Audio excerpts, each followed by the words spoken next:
आम्ही विहिरीवरती पोहायला आलोय. बऱ्याच दिवसांनी आमच्या विहिरीत आज पाणी सापडले. नमस्कार मंडळी, तर मी गौरी होले आणि आज काय झालं होतं, उन्हाळा फार वाढलाय त्यामुळे ऊन पण खूप लागतंय आणि मग सगळेजण सुट्ट्या असल्यामुळे घरीच होते. मग सगळेजण म्हणाले आपण पोहायला जाऊया. आता पहिली गोष्ट म्हणजे पोहायला जायचंय, चांगल्या पाण्याची विहीर तर शोधलीच पाहिजे.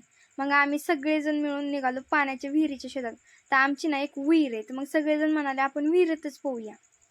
मग सगळे हा म्हणाल्यावरती भावाला जरा 2 बोटांची युनिव्हर्सल पोज देऊन म्हटलं द्या. तर तेवढ्यात आमच्या एक पठ्ठ्याने विहिरीत उडी मारली.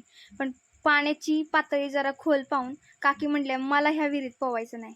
मग आम्ही निघालो परत दुसऱ्या विहिरीच्या शोधात. 3-4 विहिरी पालत्या घातल्यावरती शेवटी आम्हाला एक चांगली विहीर सापडली. मग काय खरी मज्जा सुरू झाली. मला तर शायनिंग मारायची लई सवय असल्यामुळं भावाला म्हटलं वरून उडी मारतानाचा व्हिडिओ काढ. पण उडी मारताना खाली पाण्यात बघितलं की डोळे 360 डिग्रीने गरागरा फिरायचे. 10 तास एकाच जागेवर थांबून 5-50 भावाच्या शिव्या खाऊन काय मग मारली पाण्यात उडी. पाण्यात उडी मारल्यावर मग काय एकदम हिमालयात गेल्यासारखंच फिलिंग आली. मग पाण्यात एकमेकांची टिंगल-टवाळी करून वंगाळ-संगाळ बोलून लईच भारी वाटलं.